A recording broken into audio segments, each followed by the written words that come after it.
Sophie.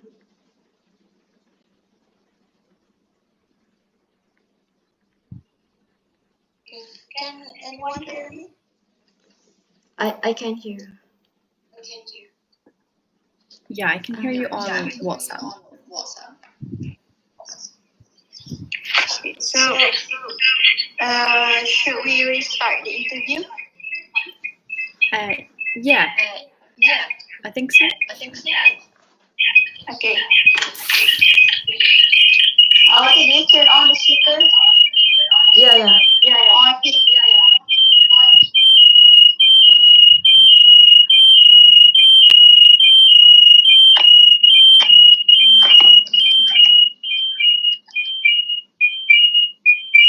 Yeah.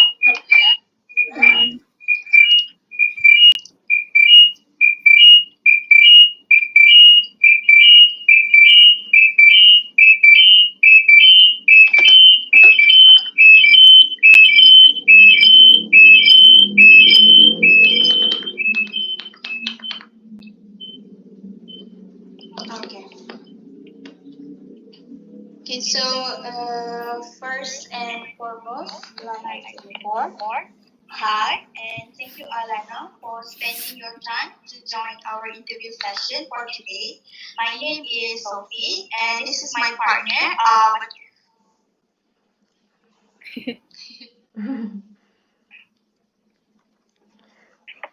Hi. So the No problem. so the purpose of this interview is to investigate verbal and non-verbal communication, misunderstanding due to language difference in language. So, before we start our interview session, would you mind to give a brief explanation of yourself? Sure. And yeah, you're most welcome, guys. Sorry about delay in the start, but here we are, we're finally here. And yeah, so I'm Alana, I'm 24, originally from Scotland. I've been in and around Malaysia for the past 5 years, and now I do also live here in Malaysia. Okay, considering you already explained about how long have you stayed in Malaysia, I think we can skip our first question and Sure. just proceed with our second, which is, do you know what is intercultural communication? Yeah, as I believe, it's just the way that people within one community will interact with other people in their community, or of course interact with other people in other communities that might be a different culture, might be a different race, religion from themselves, but how everyone actually engages with each other. Okay.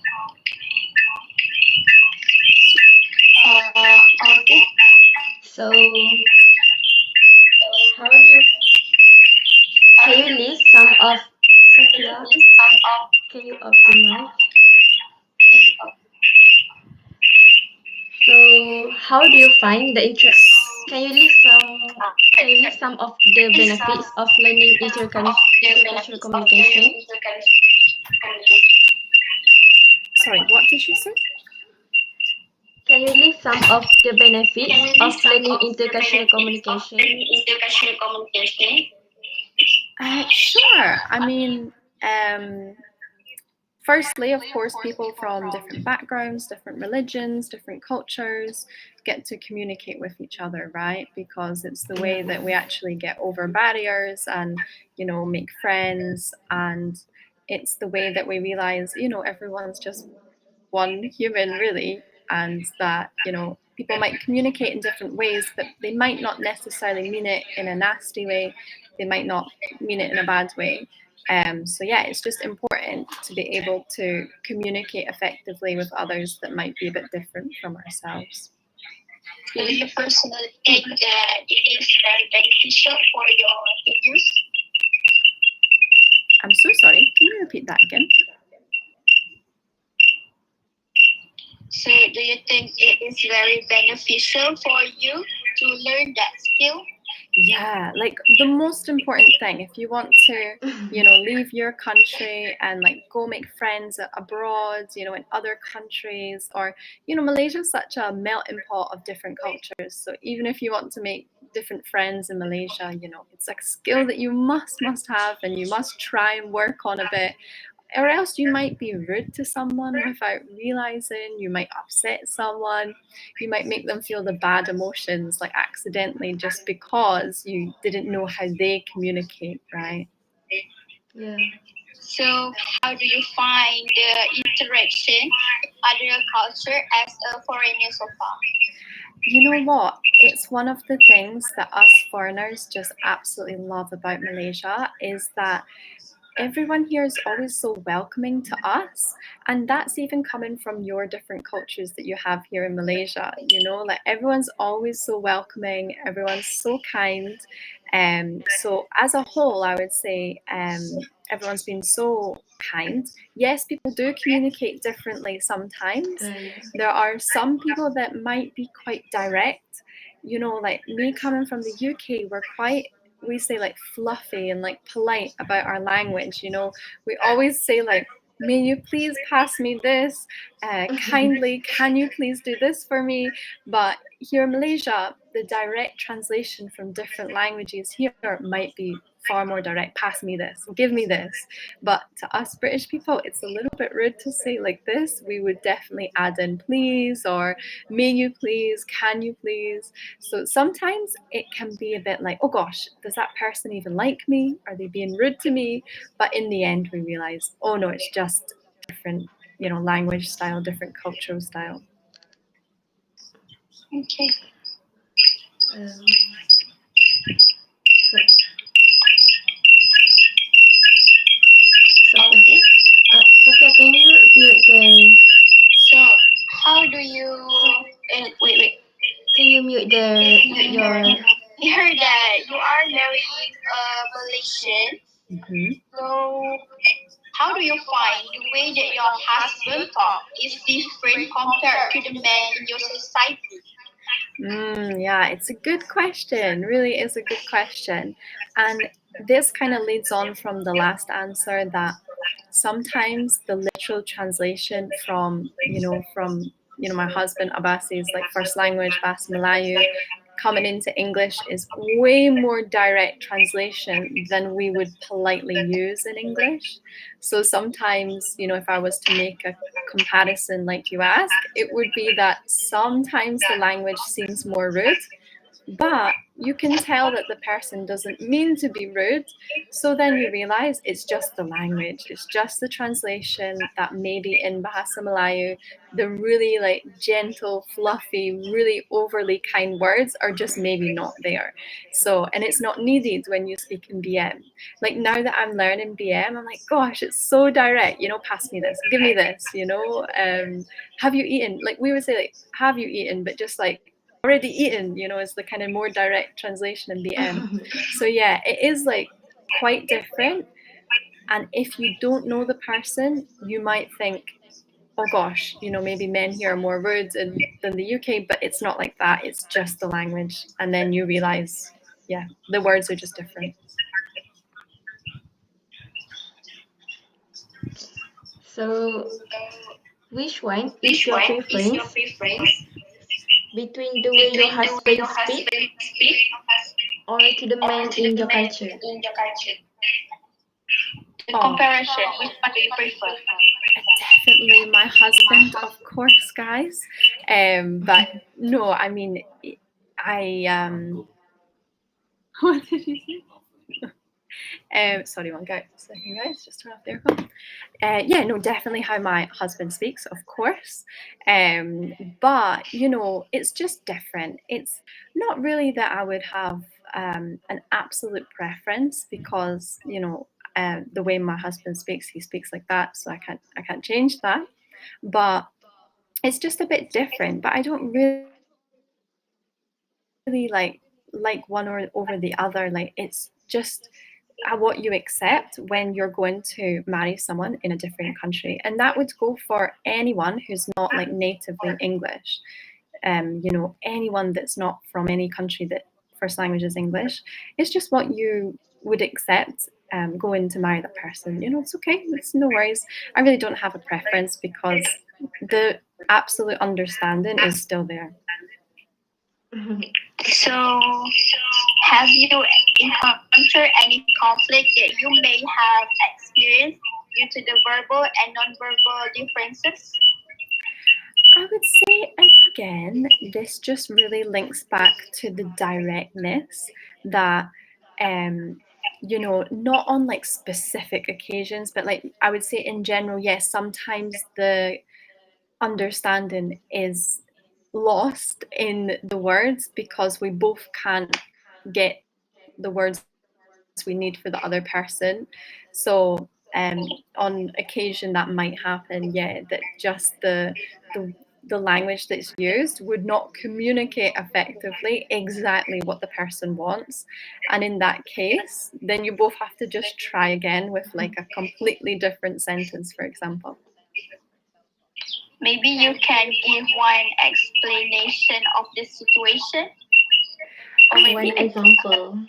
I think in general, with, for example, if I look at, my Malaysian friends, obviously, yeah, Abbas included in that too. I think the general example is kind of like, in English, we would say, can you please pass me the bread, for example? And then, in Malay, it would just be like, give me the bread or pass me the bread. It wouldn't be with the please. So I think that's like a situation that some British people, especially if they just came to Malaysia, they're like, oh gosh, wow, seems so rude, But over time, I've been here 5 years now. I'm like, okay, if we don't say please, I'm not gonna cry about it. I'm just gonna be like, okay, whatever. So, what is the semantic approaches that you use to solve the conflict? Mm. Yeah, so again, like I mentioned, it's just like using a completely different set of words. Trying to rephrase what you said with a different sentence altogether and hoping that that would give you like a different outcome and that the person would then understand what you want. so. In your experience, do you think that the approaches that you use work all the time to end the conflict? Yeah, I would say in general, yes. But then there are some times that, so for example, in the UK, if we've already asked someone to repeat themselves 2 times, we would not ask a third time. We would just like politely nod and be like, okay, we wouldn't then get to the resolution of the conflict. We would just avoid the conflict altogether. So if we, same goes, like if someone's trying to explain to us and we still don't understand, we would just politely try and move on to another topic, to be honest. But in general, yeah, it would resolve the conflict. Otherwise, we just politely get out of the conversation.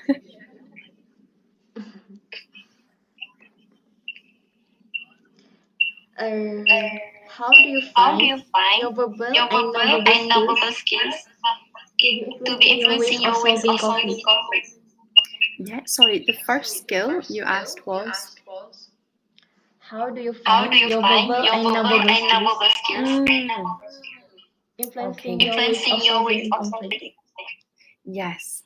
So, yeah, in terms of verbal, as I mentioned, just rephrasing the sentence maybe 2 times, and then the third time you just kind of nod your way out of it. And then verbal, yeah, you could obviously use, hand signals.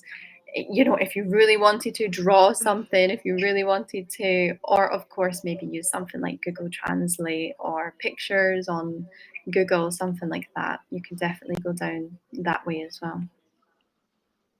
So do you think your action might be influenced by your culture or background?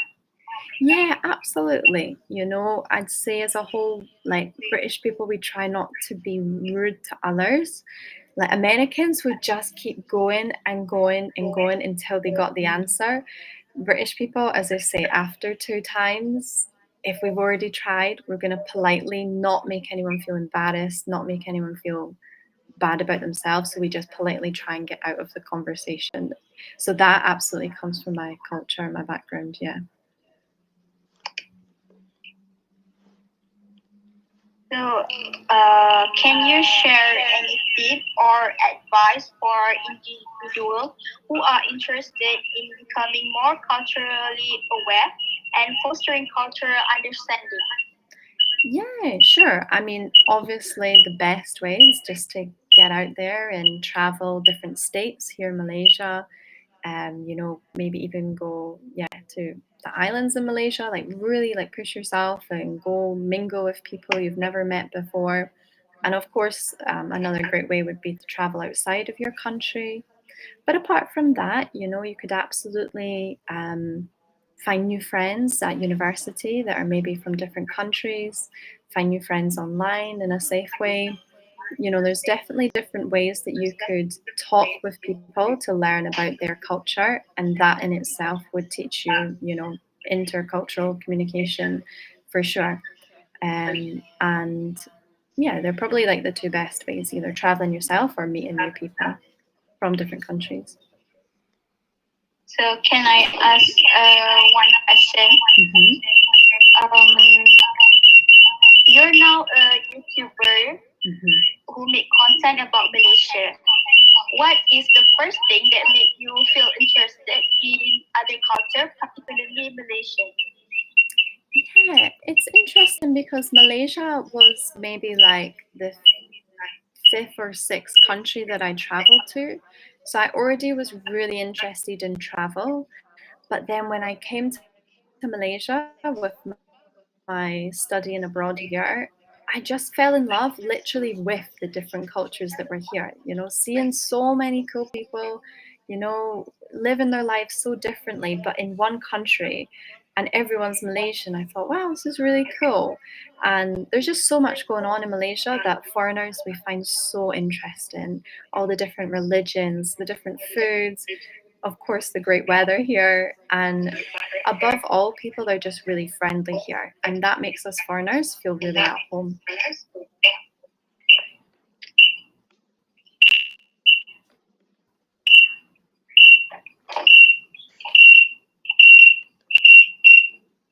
So, as a as a As foreign a student, as a and I know you foreign are a YouTuber student, and I know you who are are famous a YouTuber for Mhm. your culture related who are content. famous How do you think you for personally your culture contribute related to content. promoting a How do sense you of think you personally contribute to promoting cultural insights of diversity?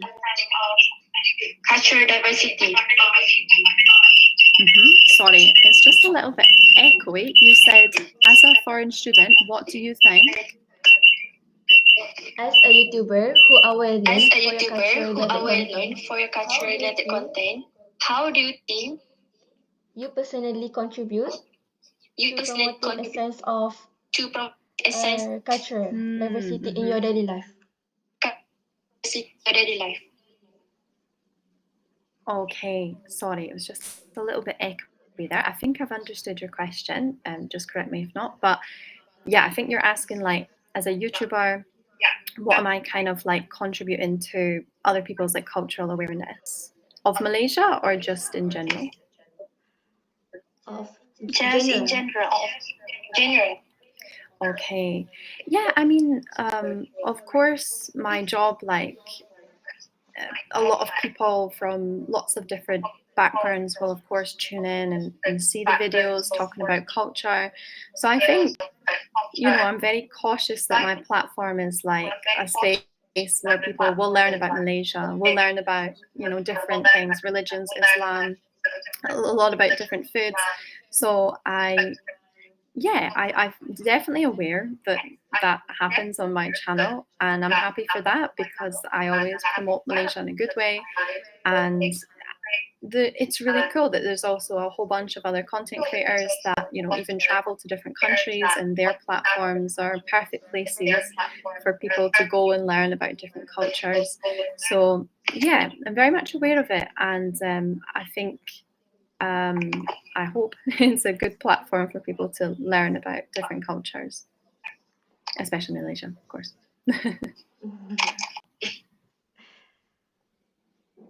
So, Sophie? Oh, I think you're on mute on WhatsApp. Sorry, I actually can't hear. Okay. So thank you once again for participating in our interview. We would like to apologize for any inconvenience or discomfort caused by our side. I hope you have a great day. Thank you, guys. Thank you for your patience. Yes. I'm sorry because of the echoes comes from the laptops. Actually. That's okay. That's okay. No problem, guys. Thank you for your time also. We got there in the end. I hope that it's useful for you guys for your project, and I really wish you all the best of luck with that. And as Awatif, what about at Kelantan have some bicycle? okay, pass one sec. Do you want to come ask me? No. Okay, I'll text you about that later. Anyway, guys, thank you so much for your time. And yeah, enjoy the rest of your weekend. And if anything, you can just text me later. Any answers or anything that you want more on or anything, you just let me know. Thank you, Alana. All right, no problem, guys. Best of luck. Goodbye. Bye. All right, bye-bye. Goodbye. Goodbye, bye-bye. Sofi, Wati tahu dah sebab gapo? Sebab echo tu dah kan Wati record. Dengar tak? Wati kan record. So bila record, audio dekat laptop akan bergegar dekat sini juga. Dia bertemu dengan echo. Faham tak? Walaupun tutup.